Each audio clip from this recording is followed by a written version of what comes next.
പത്തനംതിട്ട മൈലപ്പറയിലെ കൊലപാതകത്തിൽ നിർണായക തെളിവുകൾ അന്വേഷണ സംഘത്തിന് ലഭിച്ചു. കൊലപാതകം നടന്ന കടയിലെ CCTV ഹാർഡ് ഡിസ്ക് അച്ചൻകോവിലാറിൽ നിന്നും കണ്ടെത്തി. വിവരങ്ങളുമായി മിഥുൻ മുരളി ചേർന്നുണ്ട്. മിഥുൻ, വളരെ നിർണായകമായൊരു തെളിവ് തന്നെയാണ് ഈ CCTV ദൃശ്യങ്ങൾ ഉൾപ്പെടുന്ന ഹാർഡ് ഡിസ്ക്. അത് ആദ്യഘട്ടത്തിൽ കാണാനില്ല എന്നുള്ളൊരു സംഭവമായിരുന്നു. എന്നാൽ ഇപ്പോൾ അത് കണ്ടെത്തിയിരിക്കുന്നു എന്ന് പറയുന്നു. എങ്ങനെ നോക്കിക്കാണാം?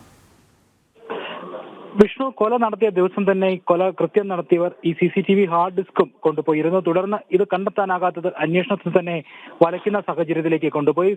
സമീപത്തെ കടകളിലെ CCTV ക്യാമറ ദൃശ്യങ്ങൾ കേന്ദ്രീകരിച്ചുകൊണ്ട് നടത്തിയ അന്വേഷണത്തിലാണ് കൊലപാതകികൾ എന്ന് സംശയിക്കുന്ന ആളുകളിലേക്ക് പോലീസ് എത്തിയത്. തുടർന്ന് തമിഴ്നാട് തെങ്കാശിയിൽ നിന്നാണ് 2 പേരെ പോലീസ് കസ്റ്റഡിയിലെടുത്തത്. മുരുകൻ ഒപ്പം തന്നെ സുബ്രഹ്മണ്യൻ എന്നീ 2 പേരാണ്, തമിഴ്നാട് സ്വദേശികളായ 2 പേരെയാണ് തെങ്കാശിയിൽ നിന്ന് പോലീസ് കസ്റ്റഡിയിലെടുത്ത് അറസ്റ്റ് ചെയ്ത് രേഖപ്പെടുത്തി തുടർ നടപടികളുമായി മുന്നോട്ട് പോകുന്നത്. ഇതിനിടയിൽ പത്തനംതിട്ട സ്വദേശിയായ ഹരീബ് എന്നുള്ളയാളെയും പോലീസ് കസ്റ്റഡിയിലെടുത്തിരുന്നു.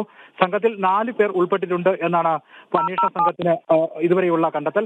അതിൽ 4ാമത്തെ ആളെ കണ്ടെത്തുന്നതിനുള്ള അന്വേഷണം പുരോഗമിച്ചുകൊണ്ടിരിക്കുകയാണ്. ഇതിനിടയിലാണ് നിർണായകമായിട്ടുള്ള CCTV ക്യാമറയുടെ ഹാർഡ് ഡിസ്ക് കണ്ടെത്താൻ സാധിച്ചിരിക്കുന്നത്. കേസിനെ സംബന്ധിച്ചിടത്തോളം നിർണായകമായിട്ടുള്ള തെളിവാണ് ലഭിച്ചിരിക്കുന്നത്. അച്ചൻകോവിൽ ആറ്റിൽ നിന്നാണ് പോലീസ് ഈ ഹാർഡ് ഡിസ്ക് കണ്ടെത്തിയിരിക്കുന്നത്. വലഞ്ചുഴി ഭാഗത്ത് ആറ്റിലെറിഞ്ഞെന്ന സംശയത്തിൽ 3 ദിവസമായി ഡിവൈഎസ്പിയും സംഘവും തിരച്ചിൽ നടത്തി വരികയായിരുന്നു. കൊല നടത്തിയ ദിവസം ഈ കടയിൽ നിന്ന് മോഷ്ടിച്ചു കൊണ്ടുപോയ ഈ ഹാർഡ് ഡിസ്ക് ഈ അച്ചൻകോവിൽ ആറ്റിൽ ഈ പ്രതികൾ ഉപേക്ഷിക്കുകയായിരുന്നു എന്നാണ് പോലീസിന് വിവരം ലഭിച്ചത്. 3 ദിവസം തുടർച്ചയായി നടത്തിയ അന്വേഷണത്തിനൊടുവിലാണ്, ഈ തിരച്ചിലിനൊടുവിലാണ് ഈ ഹാർഡ് ഡിസ്ക് കണ്ടെത്താൻ സാധിച്ചത്.